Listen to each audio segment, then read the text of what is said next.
नमस्कार। एएनजे रैना क्लासेस से मैं अनिल कुमार आप लोगों के समक्ष एक और वीडियो के साथ उपस्थित हुआ हूँ। इसके पहले वीडियो में हम लोगों ने पदार्थ के बारे में बात की थी। पदार्थ क्या होते हैं, यानी कि हम अपने चारों ओर देखते हैं कि बहुत सी वस्तुएं देखते हैं,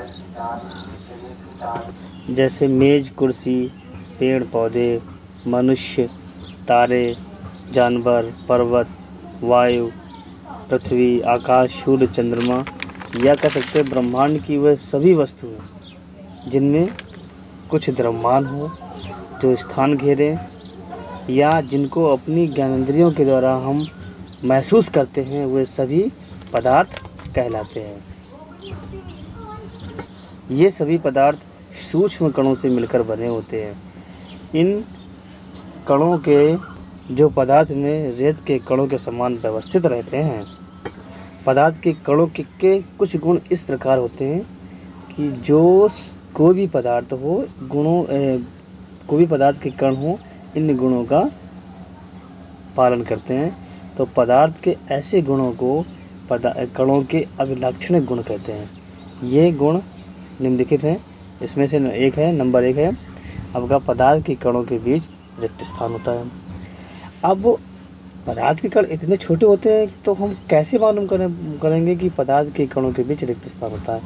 इसके लिए हम एक छोटा सा प्रयोग करते हैं। हमने क्या करेंगे, एक कांच का गिलास लेंगे और उस कांच के गिलास में कुछ मात्रा में जल लेंगे, और जहाँ जितना जल लेंगे उसमें हम वहाँ पे एक निशान लगा लेंगे कि जो जल का स्तर होगा वहाँ पे, और निशान लगाने के बाद उसमें कुछ मात्रा में डालेंगे चीनी या नमक डालेंगे।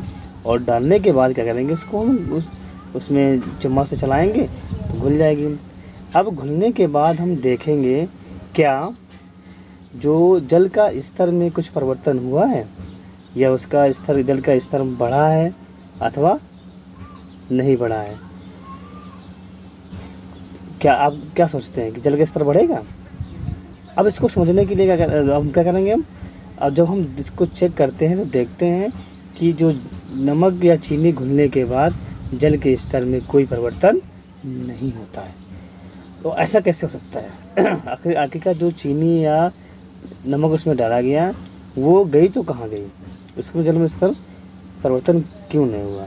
इसको समझने के लिए हम एक छोटा सा प्रयोग और करेंगे। हम एक कांच का गिलास और लेंगे और उसमें कुछ मटर के दाने या जो कंचा होती खेलने वाली, उनको डालते हैं उसमें। अब डालने के बाद डालेंगे और उसको भी हम उसी अनुसार क्या करेंगे, उसके स्तर पर क्या करेंगे, निशान लगा लेंगे। और कंचा या मटर के दानों में एक लाएंगे रेत या बालू या मिट्टी, उसमें डालेंगे। और जब डालते हैं देखते हैं क्या उनके स्तर में परिवर्तन हो रहा है? नहीं हो रहा है। क्यों नहीं हो रहा है? क्योंकि जो रेत के कण है या बालू के कण है, जो वो क्या है, उन कणों के बीच जो खाली जगह होती है वहीं पे भर जाते हैं।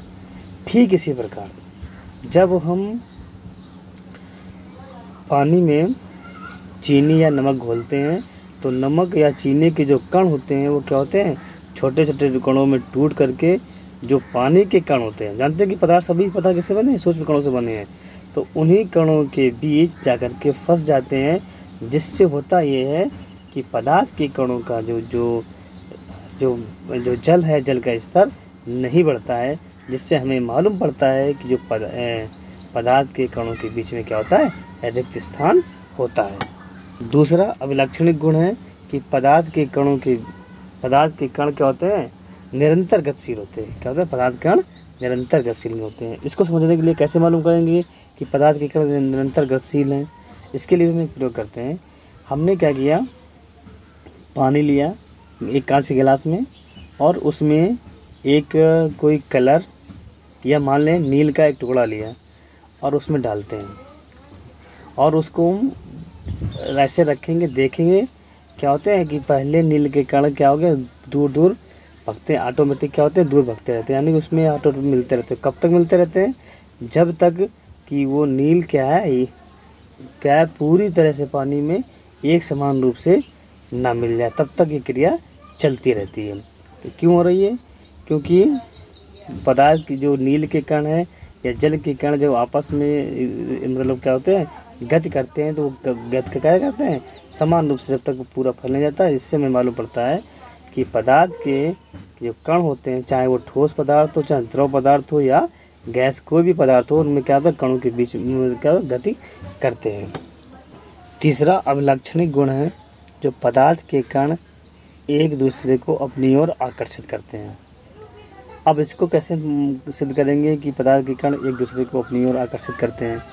तो इसके लिए क्या करेंगे, हम एक थाली में या किसी बर्तन में क्या करेंगे, पानी भरेंगे और पानी में क्या करेंगे, अंगुली से उसमें चलाएंगे, उसको काटने का प्रयास करेंगे। क्या पानी को हम अंगुली से काट सकते हैं? क्यों नहीं कर सकते हैं? क्योंकि जैसे ही उंगली हम हर पानी से आगे बढ़ेगी तो पीछे वाले कण क्या होंगे, आकर्षण बल के कारण एक दूसरे से जुड़ जाते हैं। तो इससे हमें मालूम पड़ता है कि पदार्थ के जो कण होते हैं वो एक दूसरे को अपनी ओर आकर्षित करते हैं। पदार्थों के ये कुछ ऐसे गुण हैं जो सभी पदार्थ के कणों में लागू होता है, चाहे आपका पदार्थ ठोस हो, चाहे द्रव हो अथवा गैस हो, किसी पर भी सभी में लागू होता है। तो ऐसे गुणों को हम पदार्थ के अभिलक्षणिक गुण कहते हैं। ठीक है, तो आज के लिए बस इतना ही। हमारे चैनल को सब्सक्राइब करें और अधिक से अधिक लोगों को शेयर करें। धन्यवाद।